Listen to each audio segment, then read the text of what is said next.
when wages are flat and prices are rising and more Americans get mired in debt, eventually everybody suffers. When a reckless few game the system, as we've seen in the housing crisis, predatory lenders able to come in and sell people a bill of goods, everybody suffers.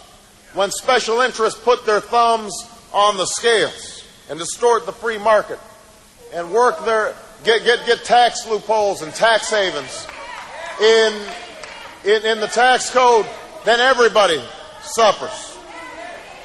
And when our government fails, hold on a second. What's happening, guys? Hold on a second. And when our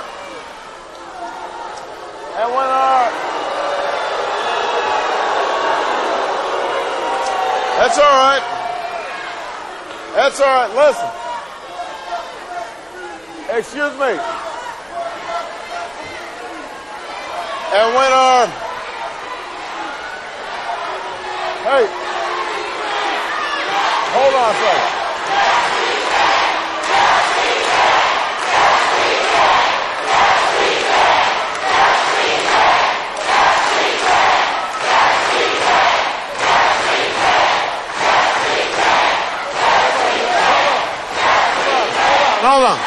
Hold on, everybody. Excuse me, young man. This is going to be a question and answer session, so you can ask a question later. Let me make my statement. Why don't you all sit down? Then you can ask a question. That's why we're having a town hall meeting. Sit down. You'll have a chance to answer your question, but you don't want to disrupt the whole meeting. Just be courteous, that's all. All you got to do is be courteous. That's all. Come on.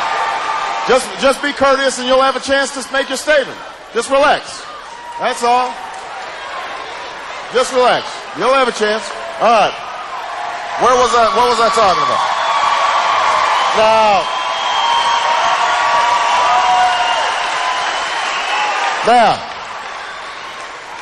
Now where was I? Hold on a second. Y'all are just all feisty here in St. Petersburg.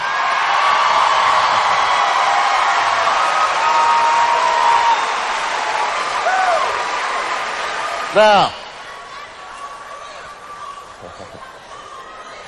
I was talking about Wall Street. When special interests put their thumbs on the scales and they pass a tax code that's good for them but not good for ordinary people. Okay. All right, I'm going to call on these young men, just one of you. All right? And remember what I made a promise to you, but that means also I want you to give the mic back after you ask your question or make your comment. Go ahead. Go ahead. So my question is, in the face of the numerous attacks that are made against the African community or the black community by the same U.S. government that you aspire to lead, and we're talking about attacks like the subprime mortgage that you spoke of, that wasn't just a general, ambiguous kind of phenomenon, but a phenomenon that targeted the African community and Latino community. Attacks like the killing of Sean Bell by the New York Police Department and Javon Dawson right here in St. Petersburg by the St. Pete Police, and the Gina 6 and Hurricane Katrina, and the list goes on. In the face of all these attacks that are clearly being made on the African community, why is it that you have not had the ability to not one time speak to the interests and even speak on behalf of the oppressed and exploited African community or black community in this country? All right. All right. Well, I guess... Hold on a second, everybody. I want everybody to be respectful. That's why we're having a town hall meeting. This democracy at work. And he asked a legitimate question, so I want to give him an answer. I think you're misinformed about when you say not one time. Every issue you've spoken about, I actually did speak out on. when it came to, hold on. I'm going to go through the very specific examples. I've been talking about predatory lending for the last 2 years in the United States Senate and worked to pass legislation to prevent it when I was in the state legislature. I have repeatedly said that many of the predatory loans that were made in the mortgage system did target African American and Latino communities. I've said that repeatedly. Number two, Gina 6. I was the first candidate to get out there and say, this is wrong, there's an injustice that's been done, and we need to change it. That's number two. When Sean Bell got shot, I put out a statement immediately saying, this is a problem. I'm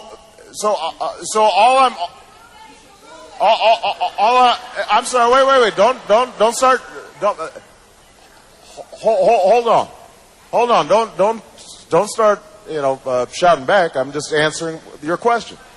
On each of these issues, I've spoken out. Now, I may not have spoken out the way you would have wanted me to speak out, which is fine, because I understand, but which is fine. Well, hold on a second. Remember, I've got other people, so I'm just trying to answer your question. So what I'm saying is, here's what I'm suggesting. What I'm suggesting is that on each of these issues that you mentioned, I have spoken out, and I've spoken out forcefully. And listen, I was a civil rights lawyer. I passed. Hold on a second. Hold on. I passed the first racial profiling legislation in Illinois. I passed some of the toughest death penalty reform legislation in Illinois. So these are issues I've worked on for decades. Now, that doesn't mean that I'm going to always satisfy the way you guys want these issues framed, and I understand it. Which gives you the option of voting for somebody else. It gives you the option to run for office yourself. But those are all options. But the one thing that I think is important, is that we're respectful towards each other. And what is true is, I believe that the only way we're going to solve our problems in this country, the only way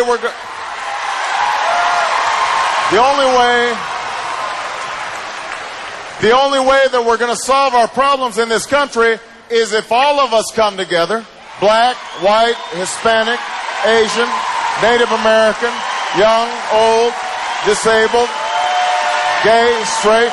That, I think, has got to be our agenda. All right? Okay. All right. Next question.